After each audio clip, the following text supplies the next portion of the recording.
हम देख रहे हैं कि किस तरह से पूरे विश्व में, पूरी दुनिया में प्रकृति का प्रकोप इस टाइम चल रहा है।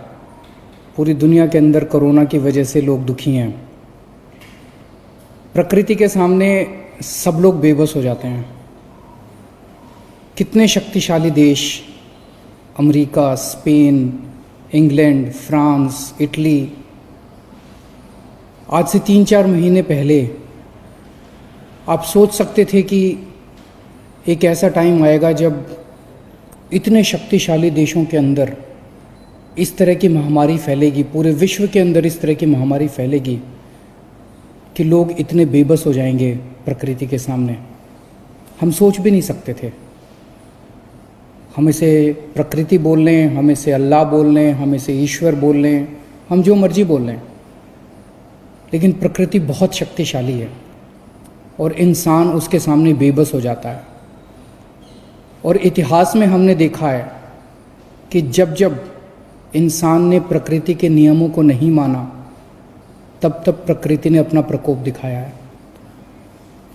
गीता में भी लिखा है ना कि हमें मानव जीवन मिला है दूसरों की सेवा करने के लिए, कि हम अपनी ज़िंदगी का एक एक पल दूसरों की सेवा में बिताएं।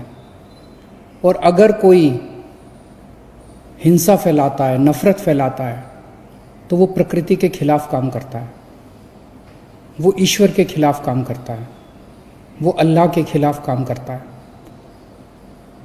मुझे बहुत दुख होता है कई बार कि आज इतनी कठिन परिस्थिति के अंदर भी कुछ लोग ऐसे हैं जो हिंदू और मुसलमान के बीच में नफ़रत फैलाने की कोशिश कर रहे हैं।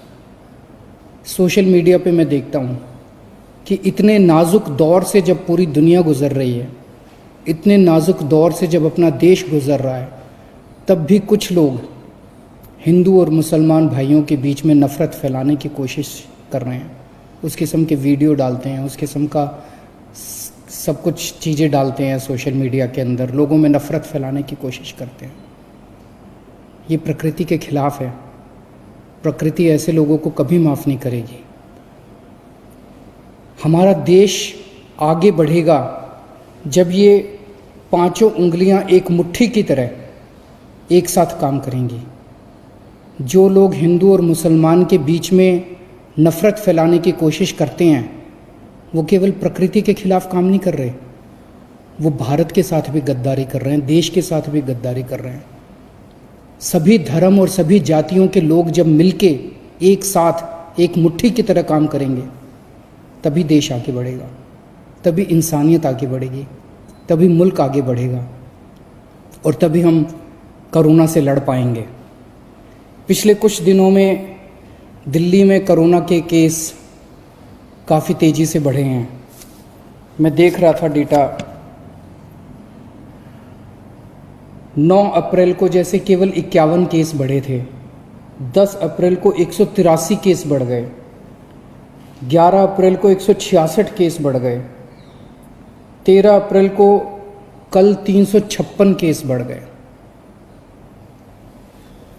ये चिंता का विषय है। ख़ास तौर से आप सबका मुख्यमंत्री होने के नाते, दिल्ली का की जिम्मेदारी होने के नाते मुझे काफ़ी चिंता है इसको लेके। हम सब दिल्ली के लोगों के लिए ये चिंता का विषय है। दिल्ली के ऊपर एक एडिशनल बर्डन हुआ। दिल्ली देश की राजधानी है, तो पिछले 2 महीने के अंदर विदेशों से बहुत सारे यात्री आए। वो बॉम्बे भी आए, हैदराबाद भी आए, कलकत्ता भी आए, चेन्नई भी आए, लेकिन दिल्ली में सबसे ज़्यादा आए। और हम देख रहे थे कि किस तरह से दूसरे देशों के अंदर कोरोना फैला हुआ था और वहाँ से अपने देश में आया। दिल्ली में सबसे ज़्यादा यात्री आए, इसलिए दिल्ली पे थोड़ा ज़्यादा बोझ उसका पड़ा। दिल्ली में एक और घटना घटी मरकज़ की, उसका भी एक एडिशनल बर्डन दिल्ली के ऊपर पड़ा। इन कारणों से दिल्ली के अंदर अभी केस थोड़े ज़्यादा हैं, पर हम सब लोग मिलके इसको संभाल लेंगे, ऐसा मेरा दिल कहता है, ऐसा मुझे विश्वास है। इस स्थिति को हम लोग संभाल लेंगे। अभी तक हमने संभाला, इसको ज़्यादा फैलने नहीं दिया। इतने सारे केसेस आए थे, इतने सारे केसेस हुए थे, इसको हमने ज़्यादा दिल्ली के अंदर फैलने नहीं दिया और हम सब लोग इसको मिलके संभालेंगे। आज प्रधानमंत्री जी ने लॉकडाउन को 3 मई तक आगे बढ़ाया है। ये बहुत ज़रूरी भी था, क्योंकि अगर नहीं बढ़ाते तो फिर कोरोना और ज़्यादा फैल जाता। दिल्ली के अंदर हमें सबका साथ मिला है पिछले कुछ दिनों में। दिल्ली के लोगों ने बड़ी हिम्मत के साथ लॉकडाउन की जो शर्तें थी उनका पालन किया है। अब आने वाले समय में भी अगर हमने 2-3 हफ्ते और अच्छे से इसका पालन किया तो मैं उम्मीद करता हूं कि हमें लॉकडाउन से, हमें कोरोना से मुक्ति मिल जाएगी। पिछले कुछ दिनों में हमने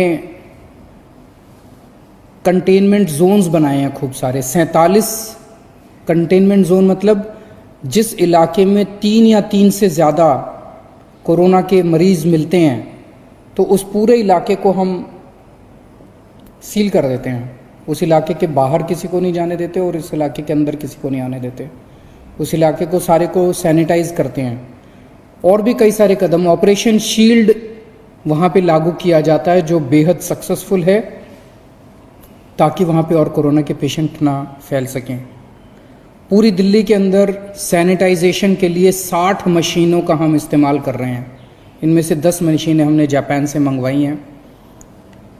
इसके अलावा 14,000 हमने कोरोना फुट वॉरियर्स की टीम्स बनाई हैं, जो कि पूरी दिल्ली के अंदर घर घर के अंदर जाके, जहाँ जहाँ कंटेनमेंट जोन्स है वहाँ पे घर घर में जाके ये कोरोना से के बारे में अवेयरनेस फैलाएंगे, सर्वेलेंस करेंगे, आइसोलेशन करेंगे।